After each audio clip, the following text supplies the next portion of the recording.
Pa pa pa pa pa pa pa pa pa pa pa. G'day everybody, how you going today? It is so good to see you. I do hope you are super well. Firstly, do let me know if the audio and everything is coming across okay. This week, it's just me. And of course, what we're doing here is we're looking at the new camera that we're going to talk about. But there's me. Hold on, let me get the right shot. We don't have a Bobby today. Bobby's got to do something else today, so I'm flying solo, so we'll see how I go. I'd like to say hello to Simon and to Jay Blue. Thank you so much. Yes, that's right. Bobby will not be joining me. That's why he's not on the thumbnail. And thank you so much for the likes.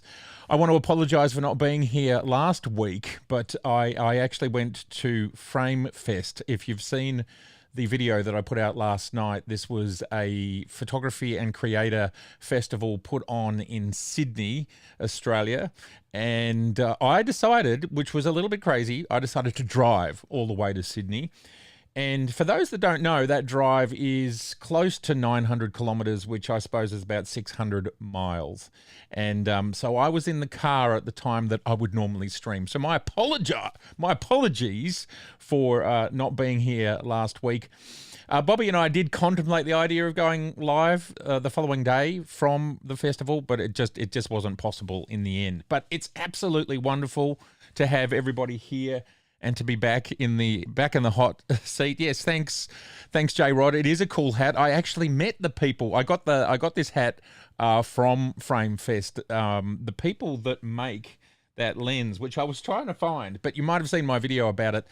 This is the first for case. They've made an 85mm 1.4. This case here. They've made an 85mm 1.4 full frame AF lens. It's actually really good, and it's out for E mount and for Z mount.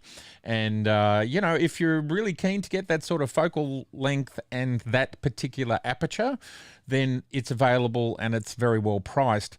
And of course, there is also if you want to stay, because a lot of feedback on the video was, sure, great, but I want to stick with first party. Of course, there is the Z85mm 1.8, which I think is it's in the top 10 of sharpest lenses of all time if you look on DxO Photo Labs. So yes, that's why I'm wearing this hat.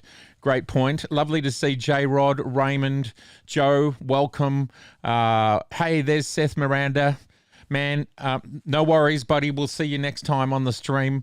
And hello to Tuckrography. It's always a bit of... I got to have a sip of tea. So flying solo, so bear with me because I don't have anybody to fall back on.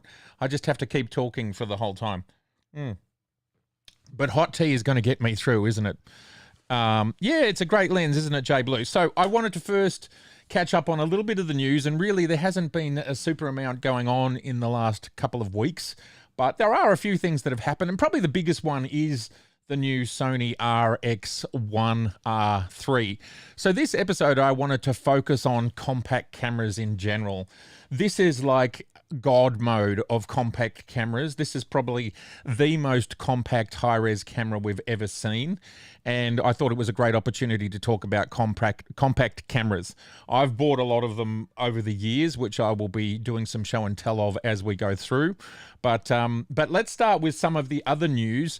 Now, in the time between the 2 weeks that I've last been here, we had tariffs going up to 25% from Japan and for Korea, and then that's now been renegotiated down to 15%. And I was reading that maybe the camera companies will be able to absorb that sort of number. So if you haven't been across that, that's the latest on tariffs from different countries. And please, any QQQs, just hit them up in the questions.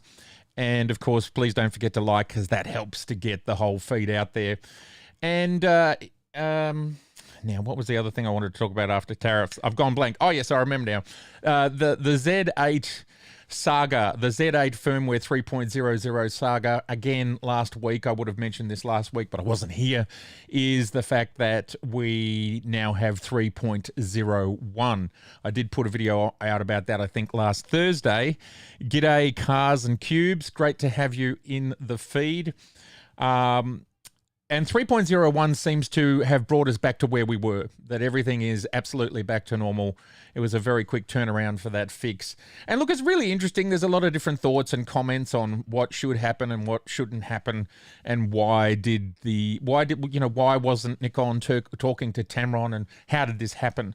And I saw one comment which made a lot of sense to me, because interestingly, 3.00, it didn't stop all third-party devices and lenses from working. Some did and some didn't. For example,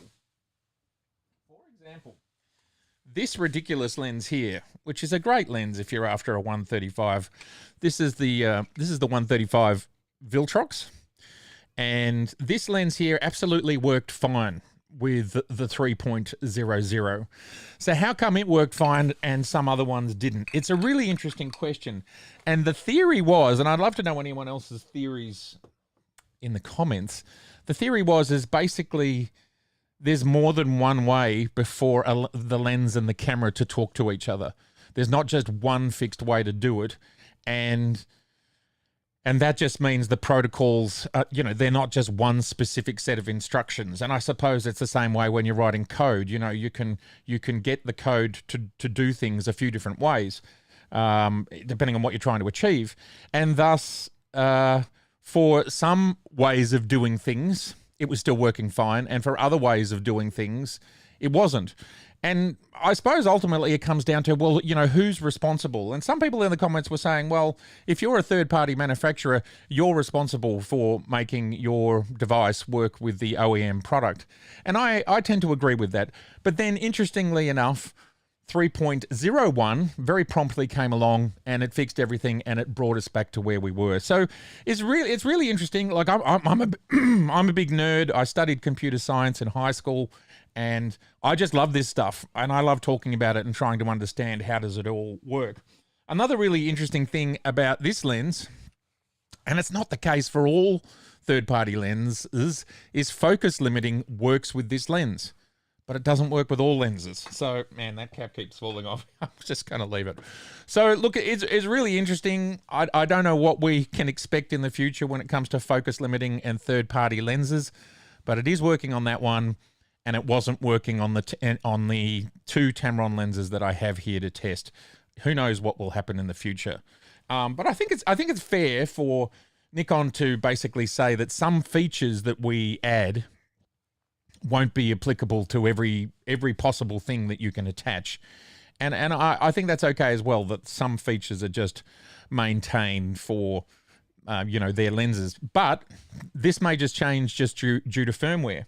And interestingly, also, if you haven't been across it, the E to Z adapter, the Megadap one, was also updated by Megadap, and that also began working again. So in that case, it was Megadap that needed to do the update. So I don't know. It seems to be a mix of column A, column B, and everything else under the sun. Now, Phil is saying, and thank you, Phil, he's saying, had no issues with any of my third-party glass with 3.0, Tamron 70-300 Viltrox. So there you go. So Phil is an example of someone where the original firmware was absolutely fine. So, there you go. And Joe is suggesting it could be a difference in the servo drives across the lenses. And, that's fair enough. These things are so complicated, and we just get to pick them up and play with them, and it makes life easy for us. Costas is asking, Matt, I was just fortunate to win the 85 1.4. Oh, my God! Pro for E-mount for Viltrox. And I own Nikon. Should I get the E to Z adapter or wait for the Z mount version? Great question. I would try and find out, because I haven't had a chance to test that lens. I would try and find out if it's compatible, because most lenses are compatible using the E to Z adapter, but it's a new one. So I would just either write to Viltrox or write to, and also Viltrox, and I might even have it here on my desk, actually. Let me just have a look here for a second. Under all these compact cameras I've lined up. There it is there. Viltrox, and this might be the fix for you, Costas. This is the Viltrox E to Z adapter. They make their own one. So it might be worth asking them. Why is that not in focus? There you go. The focus plane is my face. But it's I don't know how that's reflecting the green, and then it's chroma keying. But anyway, that is the Viltrox E to Z adapter. So it might be worth writing to them and saying, hey, does our adapter work with your lens? And it absolutely may well. That would make the most sense. And I like the design of this one because it's actually got this thing here which protects this little thing which releases, that's what releases the E lens. Anyway, it's a nice, tough design.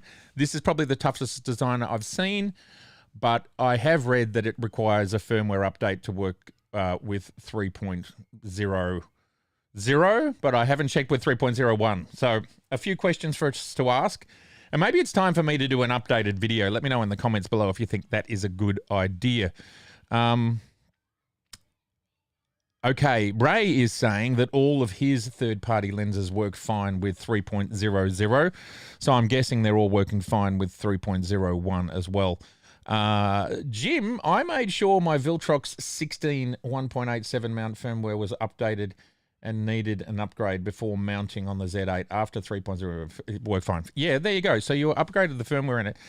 The other interesting thing that came out of all of that was Nikon stating, and it is, excuse me, if none of you have heard this, do not do firmware updates with a third-party lens attached.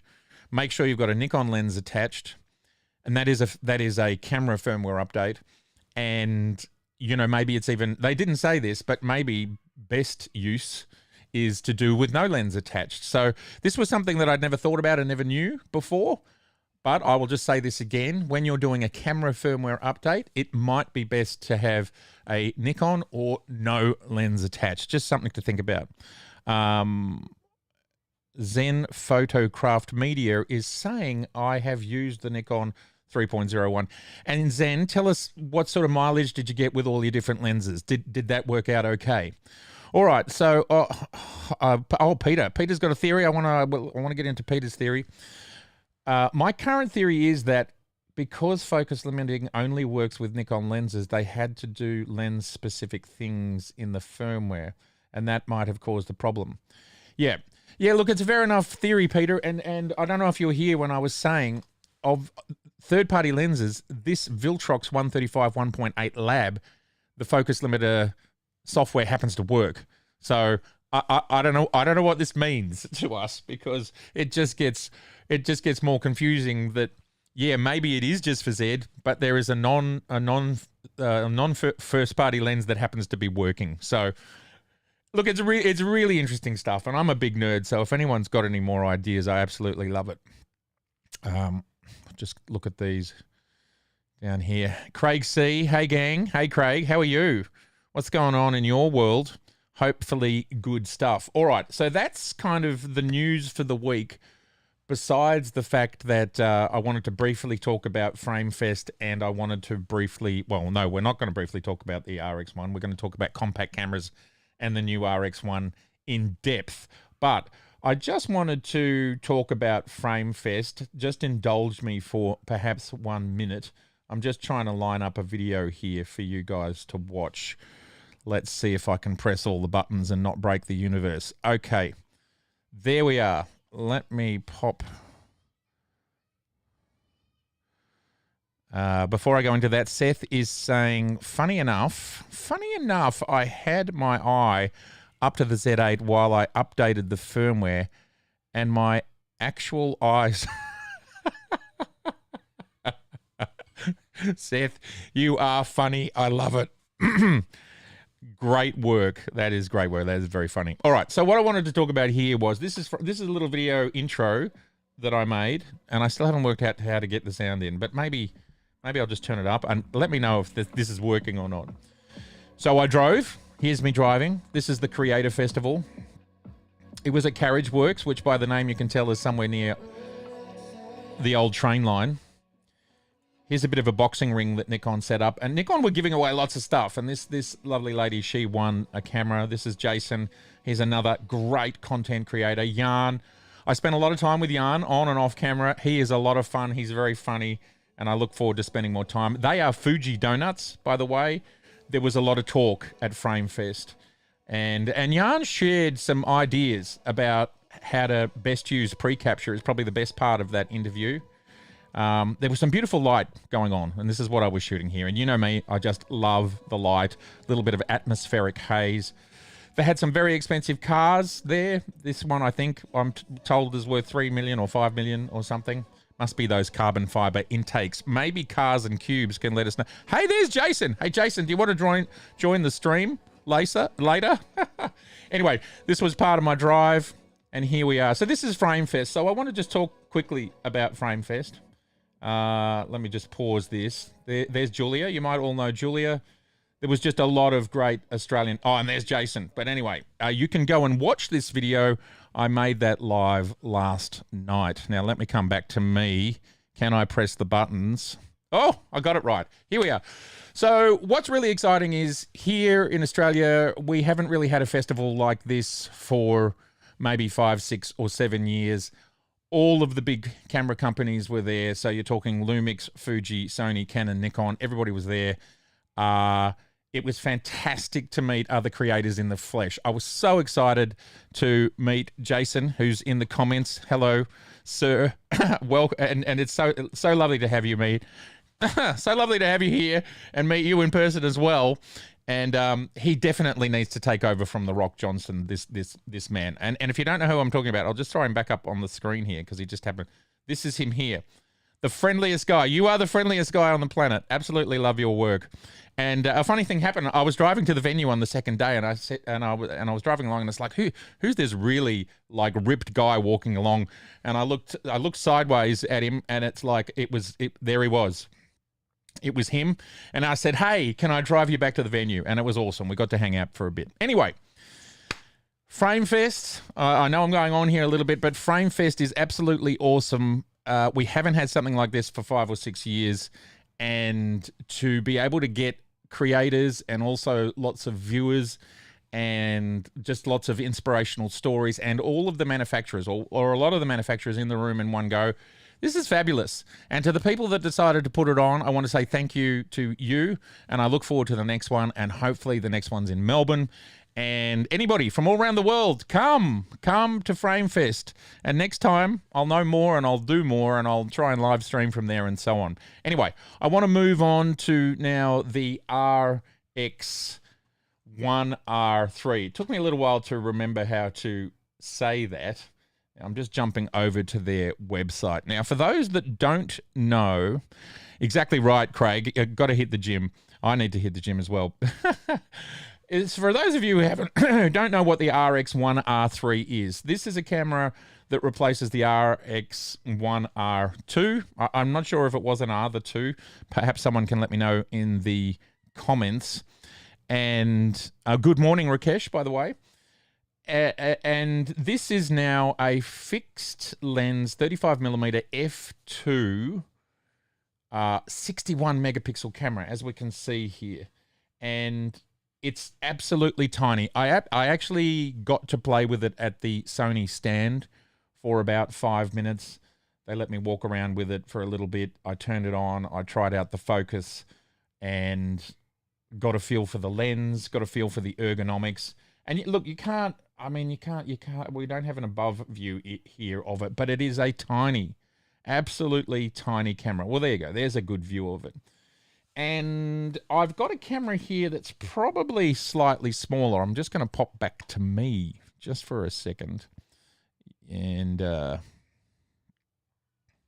yes, Seth says, this is the camera that replaces a ton of money in your wallet. It is true. That part of it is true. And we'll get into talking about the price shortly. Here in Australia, it is, I believe, because the price has shifted around a bit.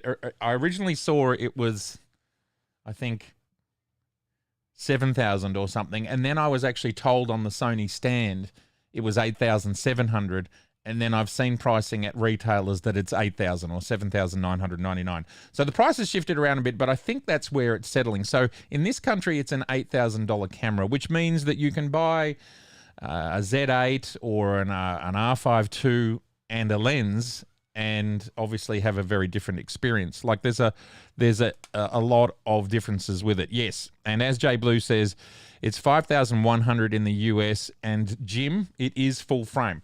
Now, the reason I'm holding this camera here is that this, man, I'm going to turn some lights on because my chroma key is doing weird things. Please hold.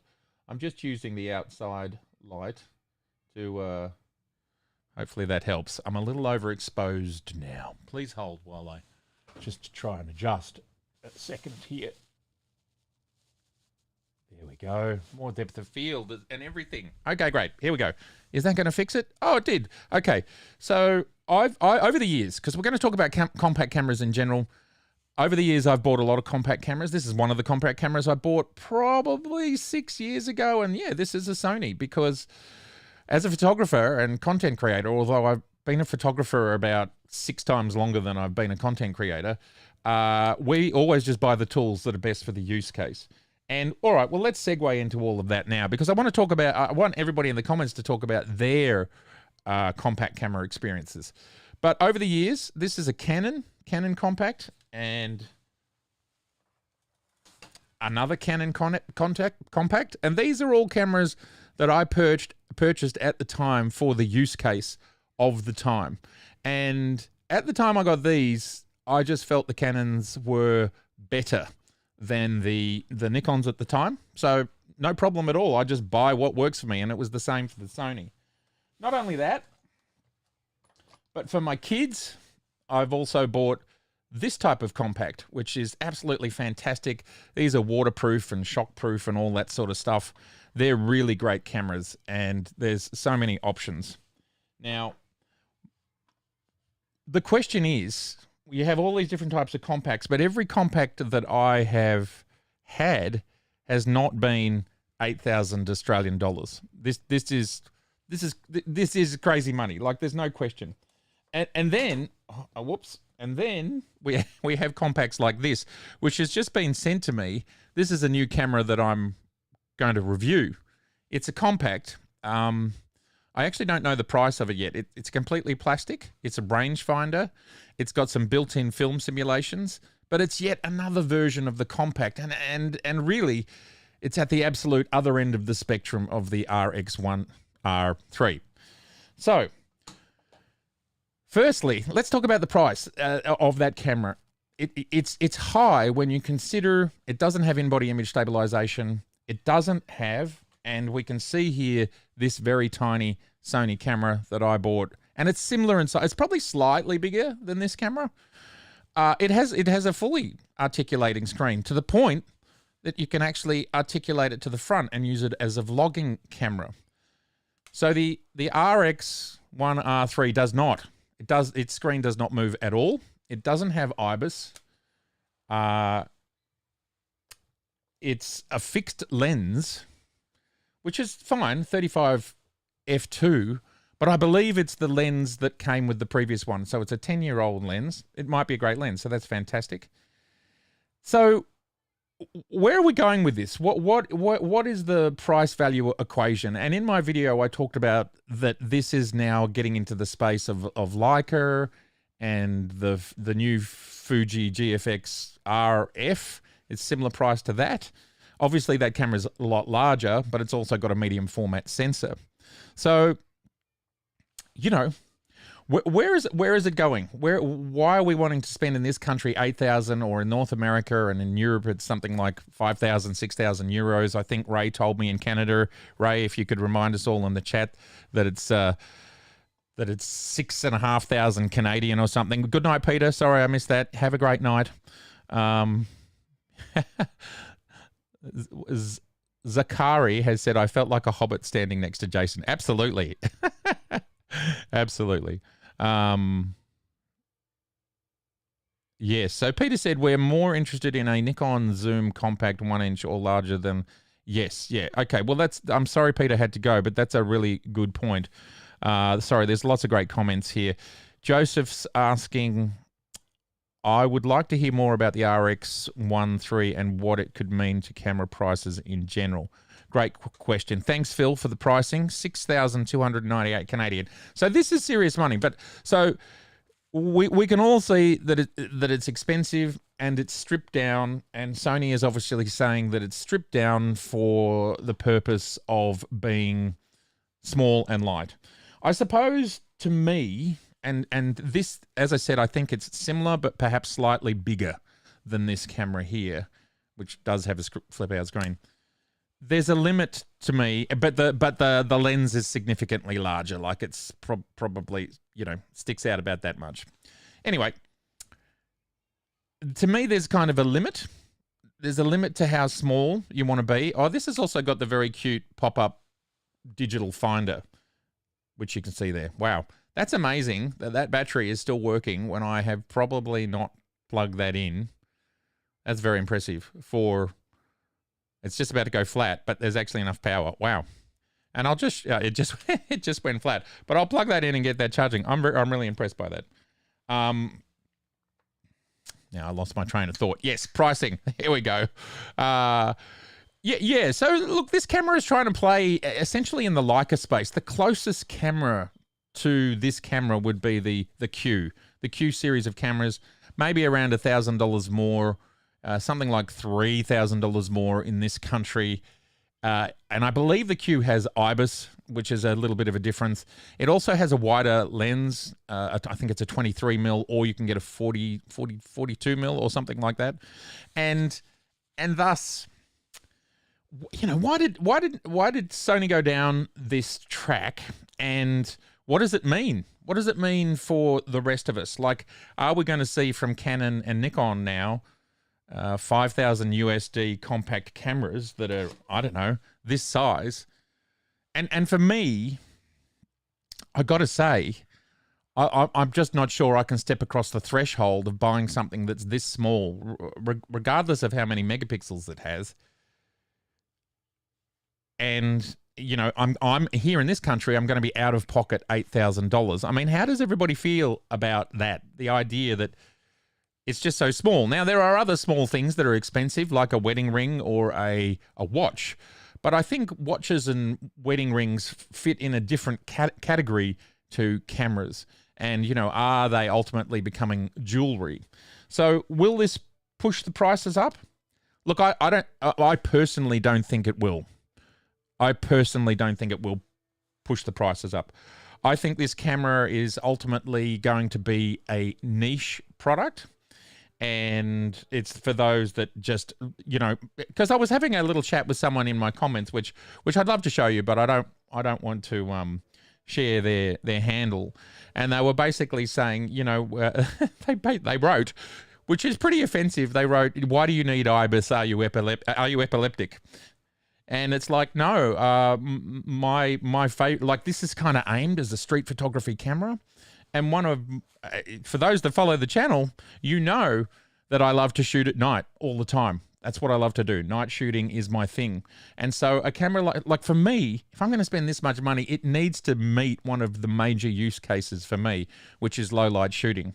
Now, can I live without changing lenses? I also think that, to me, is a big issue. I actually do like changing lenses. So it just simply doesn't meet my use case, and I just don't want to spend that enormous amount of money. Now, there's a lot of questions flying along here. Let me just have a quick look at them. Yes, so Jim is saying, crazy amount of money. You could buy a Leica M11 used for that price, and that's absolutely the thing. And, you know, as much as Sony is an amazing electronics company, nobody's questioning that, but one of the reasons that people buy Leicas is the beautiful industrial design, which I just don't think we can say for this. But you know, some people might find it beautiful. I personally don't. And thank you, Jim. Yes, the Q3 is a 28 and a 43. Now, Joe is asking, whoops, let me put that back. When might we hear about sales figures for this new camera? Look, that's a great question. It's not shipping yet. It won't be shipping. I heard originally it was going to be shipping on the 31st of July, but it's possible that might be pushed back and it might be different in different parts of the world. I also think we might hear the classic, there's been massive demand and they're not coming for a while, which can mean two things. They didn't make very many, and they've sold the not very many that they made. And this is for all camera companies, by the way. Or they genuinely did make a lot, and they're still running out. Because, to the best of my understanding, Sony is still talking about supply issues just with the A1. like even getting the A1 II out. There's a channel here called North Borders in Australia. Some of you might know it. North Borders, Mike, who runs that channel, he was actually at the festival. Didn't get a chance to speak to him. Would love to speak to him because we actually grew up in the same neighborhood. And but he upgraded to an A1, and there's a video on his channel from a week or two ago where he's saying I ordered it, but even he, and he's a massive Sony channel, even he couldn't get his A1 too. So it could be that supply will be constrained, and so we don't really have a good understanding of the numbers anyway. So I don't to answer your question, Joe, they may not have a chance to sell well because there's just not enough quantities. Also, camera companies tend to keep this stuff pretty close to their chests, and the only place we really get sales numbers is actually from the retailers. So we might get a feel for this from Map Camera in Japan or the other stores that we look at. So yes, I'm not sure we're going to know about the figures anytime soon. Joe has also said, I own a couple of Nikon Coolpix cameras from the early 2000s. The color science was spot on. Just low res and poor battery life. Yeah, well, interestingly, the reason that I purchased these two cameras here, and I did have a third one as well, I don't know where it is. This was around the time that, this is the late noughties. So like, let's say 2007 to like, I don't know, 2012 was maybe when I got these. This is when DSLRs were, you know, at their peak.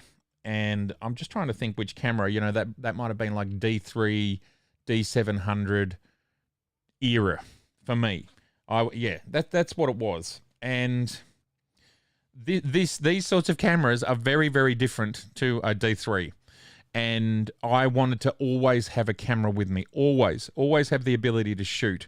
And one of my most famous images is, so this is the S90, and one of my most famous images that I've sold a ton of, and can I find one in a hurry? I'll pull it up on my website, was shot on the Canon S80.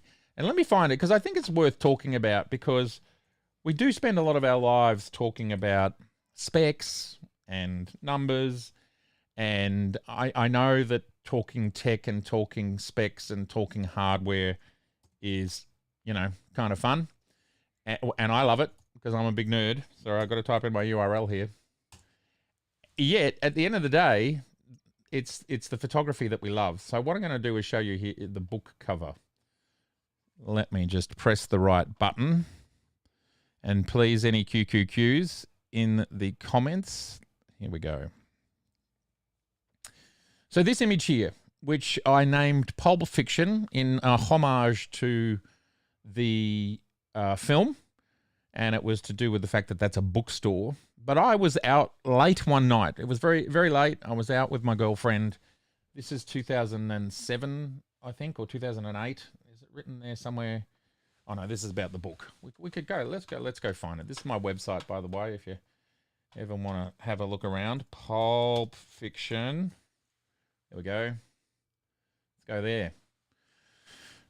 2006. There you go. Captured on the S80. I was out one night with my girlfriend. We were at a bar. I'd had enough. I decided to go for a walk. As you know, I love the night. I love the rain. It was something like 11:30 at night, and this shot was captured with a Canon S80.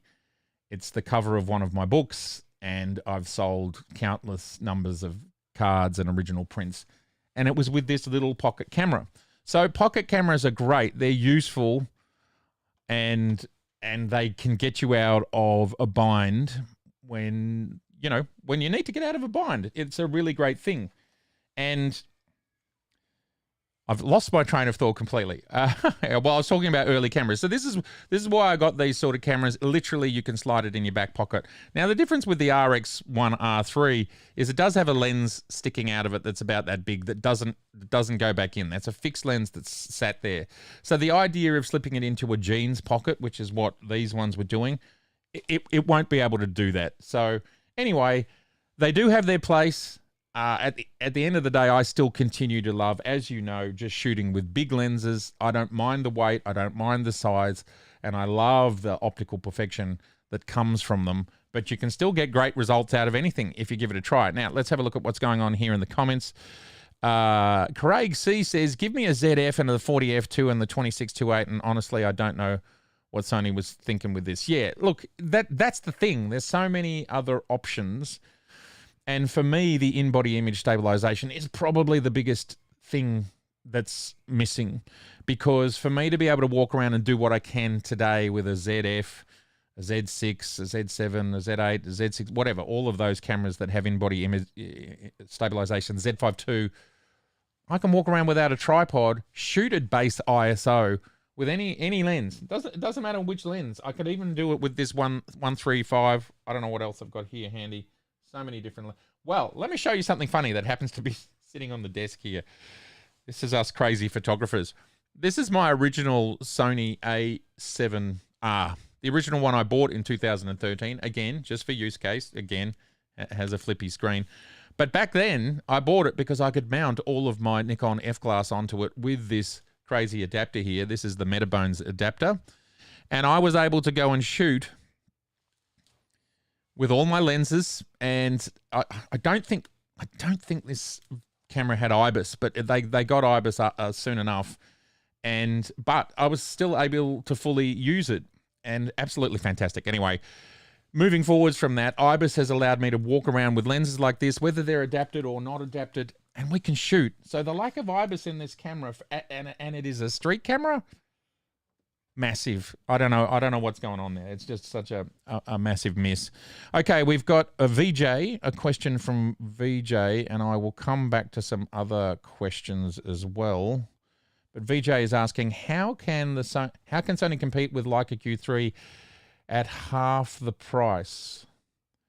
Sony pricing structure just doesn't make sense. Leica has an amazing history in the camera business. Sony is it's not half the price. Depending on what country you're in, it can be sort of like 2/3 the price, or in the US, I think it's, if I recall, the Q3 is like 6.5, and the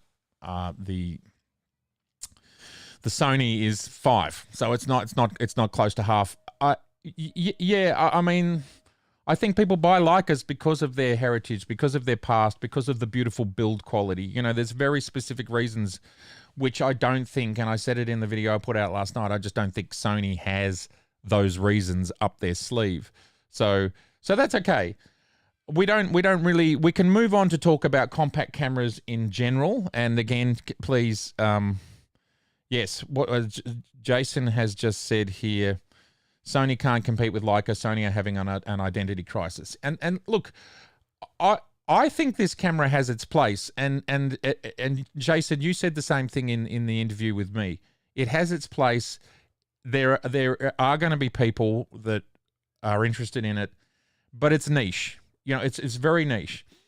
And, you know, as Jason said, he shoots a lot of video, and it's primarily not a video camera. So it's not for Jason. And Jason and I, we love to change lenses. We love to do a whole lot of things that this camera simply can't do. For example, you know, it doesn't have a front aperture button, I don't think. Like, I did hold it for 5 minutes, and I was looking for one, couldn't find it. It's just got the back one. You know, I shoot manual, and I love to change lenses, and I need in-body image stabilization, and I want more than 4K. And I probably want an earphone jack so I can monitor the sound, maybe. And those things aren't there. But that's okay. It's niche.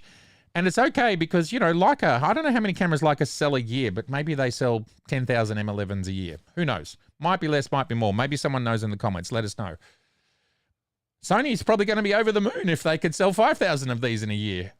Who knows? Like, we don't know. And I'll be really interested to see, as I said before, the figures that come. We won't see sales numbers, but we'll see if it's number 1 or number 10. Because we know from some of those stores that, you know, the Sony compacts always sit up the top there, but these are affordable, much more affordable compacts. And then you might see the A7 IV sitting somewhere in that list. And so compact cameras are enormous, along with all of what Fuji do, right? So there's so much going on there. Jay Blue has said, I have your Melbourne book, Matt. It's on the coffee table in my family room right now. That is awesome. Thank you, Jay. I really appreciate anyone. And interestingly, that book, so that was the first Melbourne book that I did. And as Jay knows, it's enormous. When you open it up, it's like 80 centimeters, which is just shy of 3 feet. So it's a big book. And can I tell you, if anybody wants one, I'm literally down to my last, 20 copies of it. I made 10,000. They are almost all gone. And then it's going to be history at that point.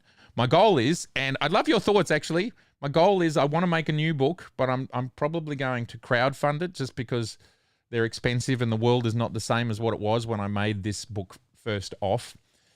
And I was looking through some images recently and holy cow, have I got so many killer images based on the same genre of that book and what you see me do here on this channel. And I would love to make, that would be my 4th book if I can get that out. So love to get a 4th book out at some point in time. There are only a very few, like I said, 20 copies left, and I made 10,000. So that's just bloody brilliant to have gone through all of that. Costas says ZF and my Viltrox 2845 fits in my cargo pocket. Yeah. So what Costas is talking about there, I believe, is this awesome lens here. So this thing is absolutely tiny, just to give you an idea, in the palm of my hand there. And this is a great, like this, you can mount this with, like if you wanted something super compact, you could mount this with a ZFC, a Z30, a Z52. And if you want to go slightly larger, you could do a Z52 or a ZF. You know, you've got all of those options. But yeah, this is such, if you haven't seen my review of this lens, this is such a great little lens. So the question then circles round to, make a new book, Matt. I'll buy it, says Joe. Yeah, all right. Oh, and I'd like to make a shout out for Ray. Mr. Raymond Parker, one of the gentlemen of YouTube, coming out of the west coast of Canada, not too far from the wilds of Vancouver. Mr. Raymond Parker, I love you dearly. I think there's a lot of people out here who love you dearly. And Ray's had to cut back on his YouTubing of late. And this is a side segue, but stick with me. Some of those that follow his channel might know that he's gone through some health issues, and that has meant less time on YouTube. But he's putting together a book of his beautiful work. And rather than supporting me, I would love everybody to support Ray and his book. And that's Ray's handle. You can see it on the screen right now. And yes, totally. Take it, Ray. We love you. Jump on his website, which I think is raymondparker.com. Raymond, drop it in the comments. You need as much love as you can get from all of us and support for his beautiful photography and the book that he's been working on for a long time. And it's beautiful photography, which you can go and see. Ray, do you have the book up on your website yet, or is this too early and I should talk about it in another month? Can you let me know in the comments? Anyway, support him. Books are beautiful. At the end of the day, photography is most beautiful when it's printed. It really is, and I'm a massive, massive advocate of that. Anyway, getting back to compact cameras. Sorry for that little side. I don't know, how did we get into that? Oh yes, I showed you the cover of my book, taken with a compact camera. I remember it now. Now Aaron is saying plenty. This is Aaron. Aaron, did I meet you at Frame Fest? Is that you? I can't quite tell from that little thumbnail. Give me a thumbs up if that's new. Hey Ray, how long do you reckon till it's on your website? And maybe you could pre-sell it. That might be a good idea. Let us all know in the comments. Anyway, Aaron, plenty of rich people with no interest in heritage or how a beautiful camera is. As long as it's easy and projects wealth, they're going to buy it. Nice chatting to you. Oh, it is you. There you are. Lovely. Thank you for joining the live stream. That is very, very awesome. We'll have to get you on the live stream. We did talk about that, didn't we, Aaron? Fantastic. Well, it was lovely to meet you too. And let's do this again. Craig, thank you. So the flip side of that is Zakari is saying it doesn't project wealth. I think it projects dumb. Okay, dumb money. All right. You want to flaunt, you buy a Leica or a Hasselblad. no one buys a Sony. So there you go. There's another take. So what's fantastic about a forum, we can talk about it, and everybody's got a little bit of a different take on it. Yes, I remember you, Aaron. Don't you worry. I absolutely remember us talking about Martin Scorsese in the boxing ring, and you were going for some Raging Bull action. Just back to Ray for a second. Ray says, in regards to his book, which I'd love everyone to support if you can, 1 or 2 weeks. Ray, you let me know when it's up, and I will talk about it again. I would absolutely love to. A question from Gunther. When are we getting the Z6 III update? Do you have any inside info? No, I actually don't have any inside info, but they did say it would be before the end of this year. My guess is maybe in the next 3 months, something like that. And I'm hoping, I mean, we've seen all of that cool stuff come for the Z8, and I'm hoping we get it for a lot of those things for the Z6 III, because basically the Z6 III is at the level of those cameras. It's just 24 instead of 45 megapixels. So, you know, I think it would be good as their kind of professional, their high, it's basically their high-end 24 megapixel camera, and the Z5 II is the kind of entry full frame 24 megapixel camera, if that makes sense. And you can kind of sit at either end of the spectrum. You can still get a Z6 II, of course. That's, of course, an option. Yes. So I don't know, but I would expect it. I wouldn't expect us to have to wait. I mean, where are we? We're already almost in August. My goodness. So, yeah, I'm going to say something like 3 months. Not the 5 months we have till we get to the end of the year. Joe's got a question here. Also, Craig said he'll get your book, Ray. How awesome's that? Is Nikon One system considered compact? Maybe a sensor upgrade for them. What a great... And I should have it here on the table with me. I absolutely think it's considered a compact. It wouldn't be... The body wouldn't be much... So if anybody doesn't know the Nikon V1 series, I'll just dig that out of a web page, Nikon V1. And let's get some images up on the screen. Okay, yeah, there's something that shows us the scale. Let me flip over to that. To go back to the topic at hand, which is compact cameras, there is the V1, and there is somebody holding it to give you an idea of how small it is. It's very small, and it isn't particularly different to the cameras that we're talking about. It is interchangeable lens, and it also is extraordinarily fast. Now, what's interesting about this camera is Nikon jumped into the mirrorless space in 2011, and really the only thing that could have been different about this camera system was the sensor size. And you can see here on that image on the right that the sensor is very, very small compared to the mount, and perhaps Nikon had a plan to make it bigger at some stage. I don't know. But yes, absolutely a compact camera. And I would say, Joe, really, really happy for you to point it out.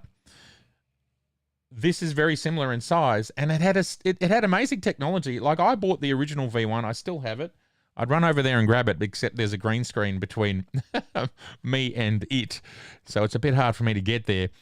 But it had amazing technology in it. What was the crazy frame rate that it shot at, Joe? Was it 1,000 frames per second or something? Because I made a video with Joe about it during COVID. So it's the funniest thing. We're out there wearing masks, and now when you go back and watch these videos from COVID and we're wearing masks and everybody around us, it just looks weird.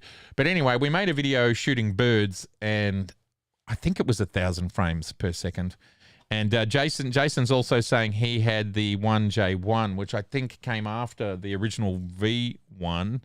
And Randall also had it as well.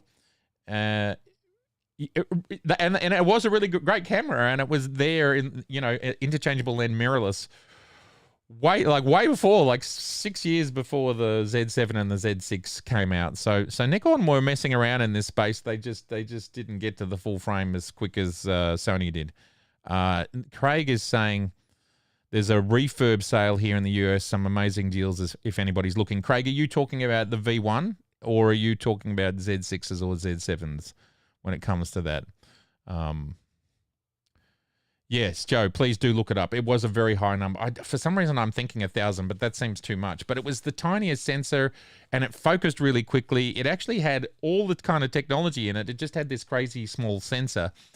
And what I loved about this camera is that you could get, and I can't remember the name of the mount. Is it a V mount? But anyway, whatever the mount was called, you could get an adapter for F lenses. So I was able to put my 70 to 200 on it, and I think the crop factor was something like 2.7 or 3.5 or something crazy.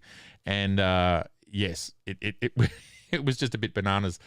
Joe saying yes, it shot at 1,200 frames per second. Can you just double check that?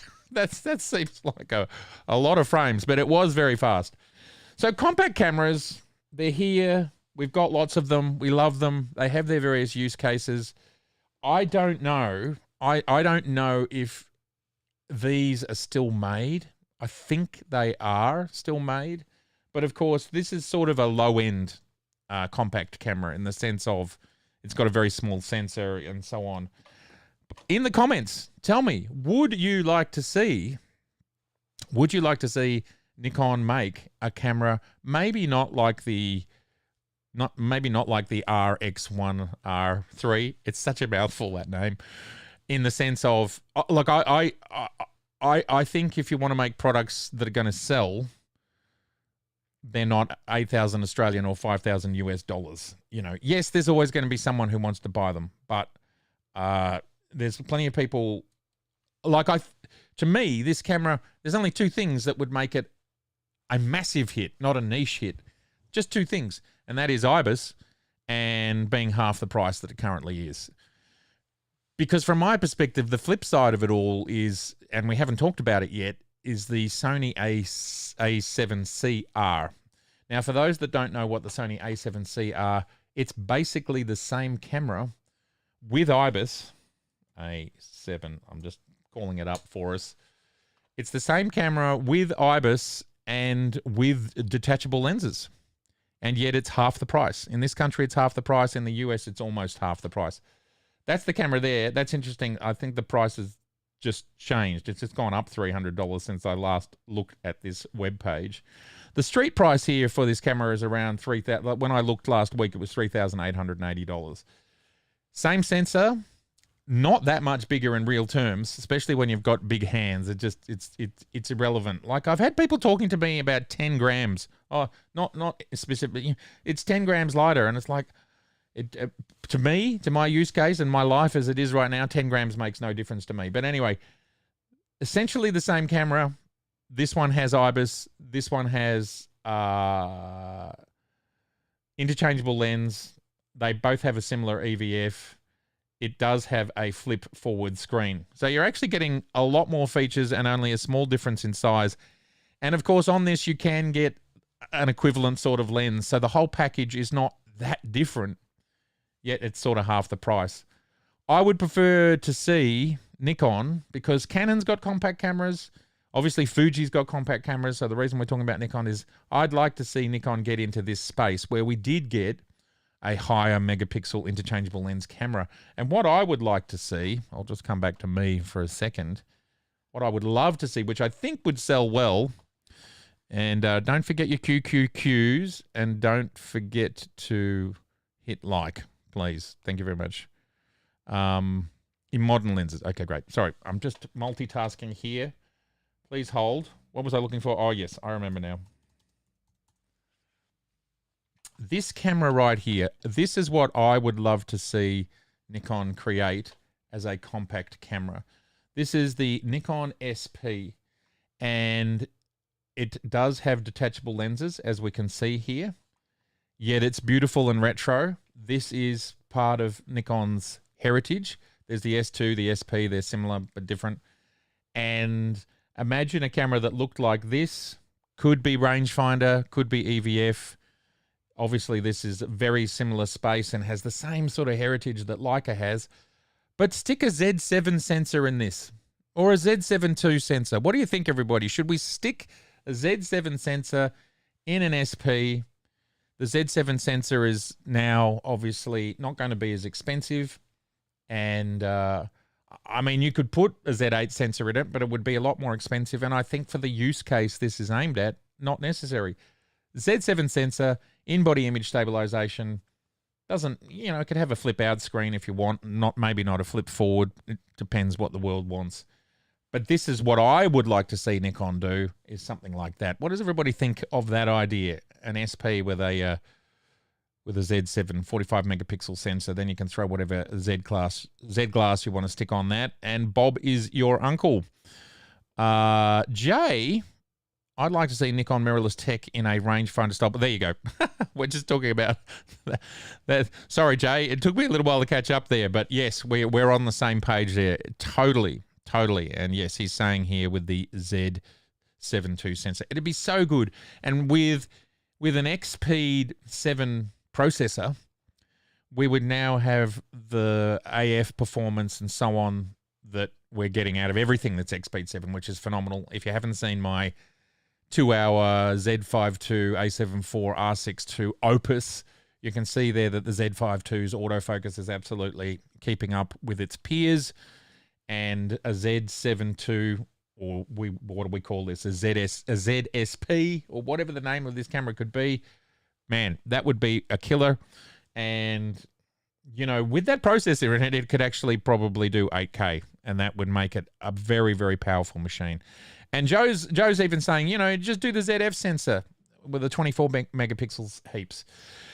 Absolutely. The only reason I would say 45 is simply because if you want to get into that market, and you've already got the ZF, and that's in that market. And if you want to get into that kind of Leica Q3 RX1 market, then that gets you a little bit closer to all of that. That's my only thought. So it's more from a marketing perspective rather than a technology perspective, if that makes any sense. Jim is saying, I own a Q3 28 version, and that works well for me in a compact space. I can put it in my jacket pocket. That's awesome feedback. Anuj is saying, I feel whoever puts stacked full-frame sensor in a small retro body would solve a lot of issues. Price, I don't think, is a big issue for these niche cameras. Yeah, look, that's a good call. And you could get away with not having a shutter, of course, as we know. It's a digital shutter in the Z8. Of course, that sensor is heading on towards 4 years old, and perhaps by the time this camera might come out, it might be 6 years old, and the technology, of course, would be a great deal cheaper. So I like your thinking, to be honest. Stick a Z8 sensor, Z9 sensor in there, and then you get all the goodness that those cameras can have. Yeah, wow. Up there for thinking. I love it. If I could give you a gold star, I would. I don't think I can do that. Randall? I would love to have a rangefinder camera with built-in flash and a multi-tilty screen. Yep. Well, let's push for the ZSP with the Z8 sensor. I'm liking that idea. VJ, just add internal memory. Yeah, I like. Look, I love what the to me, the ZF implementation is awesome, because essentially that micro SD card is internal memory. But if that memory ever fails, you can pop it out and put in a new one. Whereas, let's say your Leica, the M11 Leicas have internal memory. If that fails, you've got to send the camera back. And if my friend Bruce's experience is anything to go back by, his M11 had problems. He sent it back to Germany. It's been gone for months. He's finally getting it back. I'd far prefer to just pop that micro SD card out, stick in another one, and it's got 2 slots. But I've never pulled the micro SD card out of my ZF. It just sits there basically as permanent internal memory.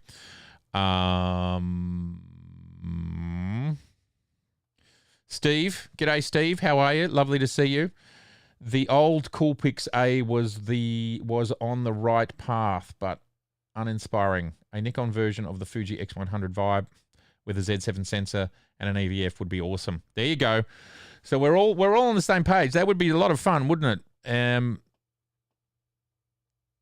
Yes. What are you guys talking about? Having some jokes. I've missed whatever you're talking about. So there you go. I would love to see Nikon get into this sort of space, make it compact. The interesting thing about a Z7 is a Z7 is actually a very small camera. I own a Z7. I love it. The image quality out of it is just superb. It's physically not that much bigger than these cameras that we're talking about. And then you can choose to have small glass. Like if you want to go small, you can go this small and it's a very tiny package, or you can go slightly larger, like the 40mm f2 or the 28 as I call it, the 28mm 2.8. These are all great ways to get compact if you want to go compact. All right, everybody. Well, I just want to check, was there anything else that I wanted to talk about? Let me go to my notes. No, I think it isn't. So Jim is saying there is definitely a place for compact cameras. Absolutely. And I think that the value and feature set need to kind of line up. But maybe my last question is there too compact? Like if you've got a full frame 40, 50, 60 megapixel camera, you know, do you expect it to be the size of a deck of playing cards, which essentially like this camera here is pretty much the size of a deck of playing cards. Now the R1X, what is it? R1X1r III is a little bit bigger than this, and the lens is longer, as I've said. How small do we expect? And interchangeable lenses, that's critical from my perspective. That's absolutely critical. My 4-year-old loves my 25-year-old Canon ELPH. Oh yeah, that's cute. Would people consider the ZF small? I do with the yeah, it is. The ZF is small with that, and the Z6, Z6 II, Z7, Z7 II are even a little bit smaller. I think it kind of a bit more compact, especially with the grip. If you add a grip to the ZF, that's definitely larger. All right, everybody. Well, any more questions before I tottle off? Any more questions? Anything else you want to talk about? I'm happy to answer questions about anything or talk about anything. Oh, Joe's got a question. He's jumped in with a question. What price would you make a Nikon compact camera? All right, well, let's have a look at the price of what a Z7 II is right now. Let's start with that. The Z7 II price. Okay, let's go to USA. And I'm still in images. That ain't going to help me. Okay. Well, there you go. That's interesting. Oh, I've got a courier at my door. I'll have to just... Please hold, everybody. I'm going to have to let my wife know that there's a courier at the door.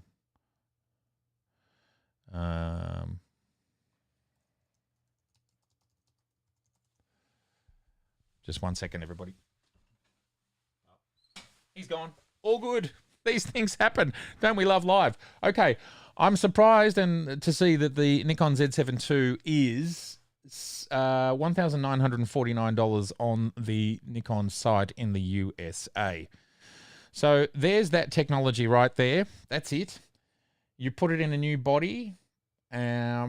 Maybe you charge between $2,500 to $3,000 USD, which would probably bring it in for somewhere between 4,000 and 5,000 AUD. How do we feel about that pricing, Joe? Does that work for you? Let me know. And Randall is asking, oh, I've got 2 comments up at once. That's pretty funky. How do I fix that? There we go. Lunchtime for Matt, and now I have to go to work for photography. Yes, well, that's true. It is lunchtime, but that, yes, of course. So that's the price. Joe, what do you reckon? Are you still there, Joe? Somewhere between 4 and 5 AUD for an SP interchangeable lens, 45 megapixels, maybe a little bit cheaper. Maybe a little bit cheaper. And what are those who think in US dollars? How do we feel about it being something like 2,500 to 3,000 USD? Yeah, I mean that's great pricing, isn't it, J Blue? Z7 II refurbed is under 1,500. Like that's a steal. That's a steal of a camera. If you are doing everything except for high-end video, or you want the crazy extra fast focus. Like if you're like me, a street portrait, architectural, etc. photographer, Z7 II, absolutely killer camera for the price. 1,800. Joe's saying I was thinking 1,800 AUD. How are they going to do that, buddy? With the 45 megapixel sensor in it. Living the dream. Living the dream. Yes, absolutely, Jen. I totally agree. And there are some smaller lenses from third parties, like this one here, which is a Viltrox lens. And this is a 26, is it? I can't remember. I've gone blank. 28. This is a 28mm lens, pancake lens. This is actually mostly lens cap. It's absolutely tiny. And then Nikon make the 40mm and the 28, which are both very small. And there's tons of other lenses on the market as well, third-party lenses that look retro and look great and would look awesome on an SP or a ZF or a ZFC. 2.5 Canadian Ray says, Jim is saying, Nikon had a Z7 on refurbished USA site as well, I saw today. Yeah, well, J Blue was just saying $1,500 for a refurbed Z7 II, which I think is an awesome price for that camera. All right, well, I think we've solved the world's problems here when it comes to compact cameras. I definitely think Fuji are doing good work with them. Sony is selling a ton of their more entry-level compact cameras. Canon have some as well. I think it would be amazing to see Nikon get into this space. I do think the retro vibe is working very well for them. I think the ZF has sold well, and I know that I would, in the blink of an eye, get an SP. And if it had 45 megapixels, the thing for me about the 45 megapixels is that's kind of where I want to sit for me with my photography that I shoot for my books and my prints, because that's the resolution that allows me to do very large printing, which you've seen me do on this channel here and there. 6 feet, 9 feet, absolutely fantastic. So it gives you the wriggle room, although we do live in a world, and that's true, and it's a good point. I can hear Joe saying it. We do live in an AI world now where 24 megapixels, which is 6,000 on the long edge, used to get in AI, you pixel double it, you've got 12,000 pixels, and that is more. That is just way more than you need for anything. And if you shoot at base ISO like I do all the time, then you can do that and get away with that. So look, maybe 24 megapixels is enough. The whole AI component of what we have available now, or let's put it a different way, high quality enlarging without any really loss of quality, and especially if you're shooting in your lower ISOs, it's phenomenal what you can achieve today. Interestingly, I had to print for a client a few months ago a file that I think I shot on the Z700, 12 megapixels, and they wanted it on a canvas that I think was 1.5 meters, which is like 4.5, 5 feet wide. I just pixel doubled it. It looked better. It was amazing. It was great. Another thing that was interesting about that was I reprocessed the original RAW file, and the RAW converters are better today. So it was actually a double improvement. It was really, really, really quite interesting. Now Randall is saying Megadap E to Z 21 Pro uses Sony lenses for Nikon Z cameras, extra glass. Absolutely correct. And even so, we might not get 100% compatibility with 100% of everything. We're still getting an enormous array of lenses. I tested when, for example, the 3.01 update came out. I tested 3 Sony lenses that I have. All work perfectly with the E to Z adapter. I don't have which one? No, I have the Pro. I don't have the new one, the Pro Plus, which is really quite interesting. Thank you, Randall, for being here. Good night to you too, sir. Tim Hunter, DJR are going into 360 cameras. Yes, that's right. They are going. And I think Bobby will probably tell us something about that in the coming weeks. I believe he might know something about the new DJI, which is very exciting. All right, everybody. Well, thank you for talking about compacts. I'm very excited. And please, it's been so good to have you here. Don't forget to give us the stream a like. We've only got 30 likes so far. What's going on? Ed Sheeran pre-sales is on in 10 minutes, Matt, to keep the daughter happy. All right. Well, I better go so you can get onto the pre-sales of Ed Sheeran. Wasn't he here just 2 years ago and sold out the MCG like 400 times and made more money than any human has in a concert in like 7 days, something like that? Anyway, I'm going to go now. It's been amazing. I thank you all so much for being here in the comments. I thank you all for your likes and your subscribes. If you want to get one of the few books that I have left, jump onto the website, mattowen.com, And hopefully I can get another one going sometime soon. All right, everybody. Thank you again. I will see you next week. It's been lots of fun. Have yourselves a great weekend. Look after yourselves. Or from all over the world. From me here in Melbourne to all over the world. All right. Bye for now.